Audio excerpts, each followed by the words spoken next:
अस्सलाम वालेकुम स्टूडेंट्स। आज का हमारा टॉपिक है ट्रांसजेनिक एनिमल्स। जैसे हमने ट्रांसजेनिक बैक्टीरिया, ट्रांसजेनिक प्लांट्स के बारे में बात की, उसी तरह ट्रांसजेनिक एनिमल्स जो है इनके ऊपर भी काम किया गया है। अब ट्रांसजेनिक एनिमल्स भी वो एनिमल्स हैं जिनके अंदर हमने अपनी इंटरेस्ट के जो जीन्स हैं उनको उनके जेनेटिक मटीरियल के अंदर जो है वो इंसर्ट कर दिया है मुख्तलिफ जो फ़ायदे हैं उसको हासिल करने के लिए।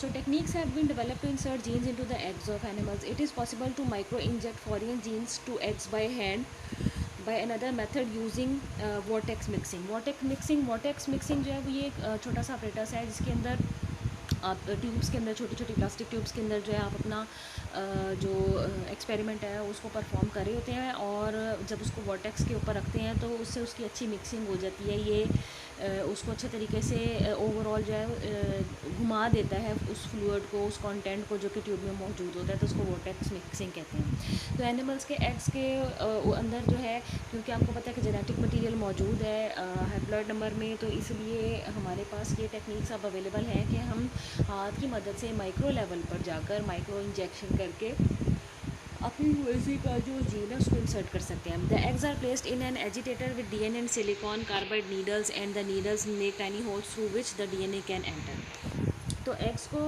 एजिटेटर्स की मदद से डीएनए और सिलिकॉन और इसके अलावा कार्बाइड नाम का एक जो है कंपाउंड है, उसकी जो नीडल्स हैं उनके थ्रू जो है ट्रीट किया जाता है, जिसकी मदद से न्यूक्लियर मेम्ब्रेन के अंदर जो है वो होल किए जाते हैं ताकि डीएनए जो कि हम एंटर कर रहे हैं सेल के अंदर वो न्यूक्लियर मटेरियल के साथ मिक्स हो सके और उसके साथ जो है वो ऐड हो जाए। When these eggs are fertilize the resulting offsprings are transgenic animals. जब इन एग्स को नॉर्मल स्पर्म्स के साथ जो है फ्यूज़ कराया जाता है तो वो रेगुलर फर्टिलाइजेशन हो जाती है, और रेगुलर फर्टिलाइजेशन के नतीजे में एम्ब्रियो बन जाता है। अब इस एम्ब्रियो की नशोनुमा के नतीजे में जो जानवर बनेगा, क्योंकि उसमें हमने अपनी मर्ज़ी का जीन इंसर्ट किया था, तो इसलिए इस एनिमल को हम ट्रांसजेनिक एनिमल्स कहेंगे। तो इसमें आप देख सकते हैं कि हमने इनको अपनी जो वेलफेयर है, जो बायोटेक्नोलॉजी की टेक्निक्स हैं, इनको हमने इंसानी बहबूद के लिए जो है वो ज़्यादा इस्तेमाल किया। Using these techniques many types of animals eggs have been taken up the gene for bovine growth hormone. मिसाल के तौर पर जिन लोगों में ग्रोथ हार्मोन की प्रोडक्शन का प्रॉब्लम है, तो हमने ग्रोथ हार्मोन जो है वो पैदा करने की कोशिश की है। नॉर्मल सेल्स के अंदर जब हम ग्रोथ हार्मोन पैदा करने वाले जीन को इंसर्ट कर देंगे तो ग्रोथ हार्मोन सेल के अंदर सिंथेसाइज हो जाएगा, जिसको हम वहाँ से एक्सट्रैक्ट कर लेंगे और अवेलेबल कर सकेंगे इंसानों के इस्तेमाल के लिए। The procedure has been use to produce larger fish, cow, pigs, rabbits and sheep. इसी तरह ग्रोथ हार्मोन जो है वो इंसानों के अलावा यहाँ पर बोवाइन से लिया गया है, और उसको बोवाइन ग्रोथ हार्मोन इसलिए कहते हैं क्योंकि वो एनिमल सोर्स से लिया गया है, और उसको इंसानों के अलावा जो जानवर हैं उनकी ग्रोथ जो है एनहांस करने के लिए उनको ग्रोथ हार्मोन भी लगाए जाते हैं, जिसकी वजह से हमने वो सारे एनिमल जिनका मीट फ्लैश जो है वो खाया जाता है उनकी पैदावार जो है, उनकी जो नशोनुमा है उसको बढ़ाया जा सकता है, ताकि हमें ज़्यादा वक्त में ज़्यादा जानवरों के बजाय कम जानवरों से ज़्यादा मीट प्रोडक्शन जो है वो हासिल हो सके। तो इस सूरत में मछलियाँ जो आपको पता है कि तमाम दुनिया भर में खाई जाती हैं, काओ, बफलो वगैरह जो है आपको पता है कि इनसे डेयरी प्रोडक्ट्स और इनका गोश्त जो इस्तेमाल किया जाता है। पिग्स जो है वो यूरोप में इनका गोश्त बहुत खाया जाता है। रैबिट्स का भी खाया जाता है, और रैबिट्स को दीगर मकासद के लिए भी इस्तेमाल किया जाता है। और शीप का तो आपको वैसे ही पता है कि उनकी वूल के लिए, उनसे हासिल होने वाले दूध के लिए और उनसे हासिल होने वाले गोश्त के लिए उनको जो है वो फॉर्म वगैरह में पाला जाता है। तो ये सारे तरीके इख्तियार करके हम कम वक्त में ज़्यादा जो मीट प्रोड्यूसिंग एनिमल्स हैं उनको पैदा कर सकते हैं। तो इसके अलावा genetically engineered fish are now being kept in ponds that offer no escape to the wild because there is much concern that they upset and destroy natural ecosystem. इसी तरह जेनेटिकली इंजीनियर्ड किया गया मछलियों को ताकि वो फ़रार ना इख्तियार कर सके किसी भी रास्ते से, जब वो जंगली आबी है जब वो जंगली आबी ज़राए में हो मौजूद, तो उससे इकोसिस्टम जो है डिस्टर्ब ना हो। अब ये आपको इन्होंने डायग्राम में दिखाया गया कि एक ह्यूमन जीन लिया गया है और एक एग डोनर जो है वो लिया गया पर ये शीप ली गई है, इस एग के अंदर इंसर्ट किया गया, माइक्रो इंजेक्शन किया गया है उस ह्यूमन जीन का और इसको डेवलपमेंट कराने की कोशिश की गई है। अब होस्ट के अंदर ये डेवलप हो रहा है। ये हमारा जो नया ऑर्गेनिज्म इस एग के स्पर्म के साथ फर्टिलाइज़ करने के नतीजे में पैदा होगा, उसको हम ट्रांसजीनिक गोट कहेंगे। और इससे हम जो है ऐसा मिल्क जो है वो प्रोड्यूस करने के काबिल हो गए हैं जो कि कोई मखसूस प्रोडक्ट रखता होगा जिसका जीन हमने इंसर्ट किया होगा। तो इसी तरह यहाँ पर भी आप डायग्राम में देख सकते हैं कि गोट से जो है वो एग लिए गए हैं और जो हैं वो सेकंड न्यूक्लियाई लिए गए हैं दूसरे ऑर्गेनिज्म से, एडल्ट सेल्स फ्रॉम ट्रांसजीनिक गोट। फिर आगे से उनको दोबारा इंसर्ट किया गया है। जो डोनर एग है उसमें से सेल लिया गया लेकिन न्यूक्लियस को निकाल दिया गया है। ऐसे सेल जिनका न्यूक्लियस निकाल दिया जाए उनको ई न्यूक्लिएटेड सेल्स कहते हैं। यहाँ पर क्योंकि एग लिया गया है तो हम उसे ई न्यूक्लिएटेड एग कहेंगे। इनमें माइक्रो इंजेक्शन करके तो सेकंड जो डिप्लॉयड न्यूक्लियाई हैं उनको इंसर्ट किया गया है ट्रांसजीनिक गोट से। तो आप देख सकते हैं कि यहाँ पर भी गोट की जो डेवलपमेंट है वो हमारे उन कैरेक्टर्स की मदद से होगी जो कि हम चाहते हैं कि उनमें डेवलपमेंट के दौरान वो कैरेक्टर ज़्यादा सामने आए। तो इस तरह से बार बार करने से जो हम मिल्क प्रोडक्शन है वो ऐसा मिल्क प्रोड्यूस कर सकते हैं ट्रांसजीनिक गोट की मदद से जो कि मुख्तलिफ़ कंटेंट्स में जो है वो रिच होगा, जिसकी वजह से हम उसको इंसानों के इस्तेमाल के लिए जो है वो लेकर आ सकेंगे मार्केट में। So gene farming the use of transgenic farm animals to produce pharmaceuticals is being pursued by number of firms.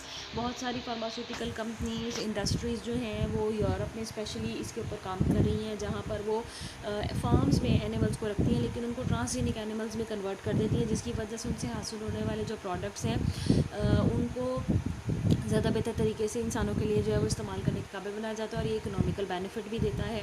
So genes that code for therapeutic diagnostic proteins are incorporated into animals DNA and the proteins appear in animals milk. तो ऐसी proteins भी पैदा की जा रही हैं जो कि थेराप्यूटिक यानी कि इलाज मुआवजे के लिए या डायग्नोस्टिक्स किसी मुख्तलिफ बीमारियों की डायग्नोसिस के लिए इस्तेमाल होती हैं और उनको जो है वो मिल्क के अंदर प्रोड्यूस किया जा रहा है और मिल्क की कंजम्पशन और मिल्क का इस्तेमाल जो है वो उस तरह से फिर इन बीमारियों से जो शिकार हैं जो लोग, उनके इलाज के लिए जो है वो बेहतर साबित हो सकता है। There are plans to produce drugs for the treatment of cystic fibrosis, cancer, blood diseases and other disorders, for example anti thrombin 3 for preventing blood clotting during surgery. मुख्तलिफ़ किस्म की ऐसी बीमारियाँ दुनिया में मौजूद है जिनके अभी हमारे पास कोई वाज़ह इलाज नहीं है, किसी हद तक कंट्रोल है। बाज़ दफ़ा पेशेंट्स की दीगर जो तिबियाती कंडीशन होती है उसकी वजह से भी जो डिजीज़ हैं वो नाकाबिल इलाज बन जाती हैं, जिनमें से कुछ के नाम आपके सामने हैं। ब्लड डिजीज़ हैं, कैंसर है, आपको पता है कि बहुत सारे कैंसर जैसे जिनका कोई इलाज नहीं है, या अगर कैंसर 3-4 ग्रेड पे चला जाए और पेशेंट की हालत और एज और दूसरे फैक्टर्स भी इन्वॉल्व हो जाए तो बाज़ दफ़ा कैंसर भी लाइलाज बन जाता है। तो इसके अलावा ऑपरेशन अगर परफॉर्म कर रहे हो तो क्योंकि आपने पेशेंट का कोई हिस्सा कट किया होता है, खोला होता है, तो वहाँ से खून बह रहा होता है, उसको रोकना ज़रूरी होता है और बाज़ दफ़ा खून को निकालना होता है किसी जगह से, वहाँ पर क्लॉट बन जाने से ये काम नहीं हो सकता। तो इन चीज़ों को मॉनिटर करने के लिए और सर्जरी यानी ऑपरेशन जो है वो बेहतर तरीके से परफॉर्म करने के लिए जो है वो क्लॉटिंग फैक्टर्स भी चाहिए होती हैं। तो इन सबको जो है वो क्लिनिकल ट्रायल्स जारी हैं, इन सबको जो है वो गोट के मिल्क में प्रोड्यूस करने की कोशिश की जा रही है ताकि ज़्यादा बेहतर तरीके से जो है इनको हासिल किया जा सके, इनका इस्तेमाल आसान हो सके, इनको ज़्यादा बड़े पैमाने पर पैदा किया जा सके, तो ताकि जो इतने सारे लोग दुनिया भर में इन मुख्तलिफ़ बीमारियों का शिकार हैं और अद्वियात की कमी का भी सामना रहता है, तो इस चीज़ के ऊपर भी काबू पाया जा सके। So following in vitro fertilization the zygotes are placed in host female where they develop. तो जो एग्स इस तरह से ट्रीट किए जाते हैं उनको मखसूस भेड़ें, शीप, फीमेल ली जाती हैं जिनके अंदर इंसर्ट कर दिए जाते हैं जिनकी वूम्ब में, और वहाँ पर ये जो ट्रांसजीनिक ऑर्गेनिज्म बनाने का अमल है वो जो है उसको स्टार्ट कर दिया जाता है। तो इसमें एग बाहर जिस्म से लिया जाता है, एक डोनर शीप से उसका न्यूक्लियस निकाल दिया जाता है, उसमें अपनी मर्ज़ी के जीन इंसर्ट कर दिए जाते हैं और फिर उसको शीप के अंदर ट्रांसप्लांट कर दिया जाता है ताकि वहाँ पर नॉर्मल तरीके से जो ट्रांसजेनिक एनिमल है जिसको हमने ट्रीट किया है उसकी डेवलपमेंट हो सके। क्योंकि यहाँ पर फर्टिलाइजेशन जिस्म से बाहर की जाती है और ट्रीटेड है ऑर्गेनिज्म, तो हम इसे इन विट्रो फर्टिलाइजेशन कहते हैं। So the scientist of United states Department of Agriculture have been able to genetically engineer mice to produce human growth hormone। अब रैट्स पर, माइस पर भी आपको आपको पता है कि तजर्बात किए जाते हैं, क्योंकि मैमल्स का ग्रुप है, उसमें चूहे, बंदर वगैरह ऐसे ऑर्गेनिज़म है जो कि इंसानों के बहुत करीब तर हैं, और इनको लेबॉर्ट्री में मुख्तलिफ़ अद्वियात के प्रोडक्शन के लिए, मुख्तलिफ़ अद्वियात के ट्रायल्स के लिए जो है इस्तेमाल किया जा सकता है। तो माइस को जो है जेनेटिकली इंजीनियर्ड किया गया है ताकि इनमें ह्यूमन ग्रोथ हार्मोन पैदा हो सके in their urine instead of milk. इनके मिल्क के बजाय यूरिन में भी प्रोड्यूस करने की कोशिश की जा रही है, क्योंकि यूरिन जो है वो उनका एक एक्सक्रीटरी प्रोडक्ट है। अगर उसमें ग्रोथ हार्मोन आ जाता है तो हमें उसको एक्सट्रैक्ट करना आसान है, और माइस पे उसका इफ़ेक्ट भी नहीं होगा, क्योंकि जो रैट होते हैं उनमें मिल्क प्रोडक्शन बहुत थोड़ी होती है, क्योंकि बहुत छोटा जानदार है। तो they expect to be able to use the same technique on larger animals. Urine is a preferable vehicle for a biotechnology product than milk, because all animals in a herd urinate. तो क्योंकि जो किसी भी जानदारों का जो group है, milk production सिर्फ female में होती है मैमल्स के अंदर, आपको ये बात पता होगी। तो अगर हम मिल्क प्रोडक्शन के बजाय ये सारी चीज़ें यूरिन प्रोडक्शन में करते हैं, तो मेल हो या फीमेल दोनों ऑर्गेनिज्म जो है वो यूरिनेट करते हैं, वो यूरिन एक्सक्रीट करते हैं। तो अगर उनके यूरिन के थ्रू हम ये अपनी प्रोडक्शन हासिल कर लेते हैं, तो यूरिन उनके लिए, ऑर्गेनिजम्स के लिए वेस्ट भी है, उनको इससे कोई नुकसान भी नहीं होगा, और यूरिन जो है ज़्यादा बड़ी तादाद में हासिल किया जा सकता है, और ज़्यादा बड़ी तादाद में प्रोडक्शन जो है वो की जा सकती है उन चीज़ों की, मिसाल के तौर पर उन अद्वियात की। फॉर एग्जांपल यहाँ पर ग्रोथ हार्मोन की बात की गई है, ज़्यादा बड़ी तादाद में उसको हासिल किया जा सकता है। तो मिल्क के बजाय जो है वो यूरिन को प्रेफर किया जा रहा है, क्योंकि यूरिन जो है वो मेल और फीमेल दोनों बनाते हैं, लेकिन जो मिल्क है वो सिर्फ फीमेल की बॉडी में बनता है, इसलिए वो कम तादाद में बनता है। और फिर फीमेल ने जो है वो मिल्क प्रोड्यूस तभी करना होता है जब वो प्रेगनेंसी के अमल से गुजर रही होती हैं, और उनके जिस्म में जो है वो छोटे नए जानदार जो है वो अफजाइश पा रहे होते हैं, और उनको भी मदर के मिल्क पर जो है वो पालना होता है। तो इसलिए यूरिन जो है वो उसको प्रेफर किया जा रहा है ओवर मिल्क, और ये मखसूस रीज़न्स हैं।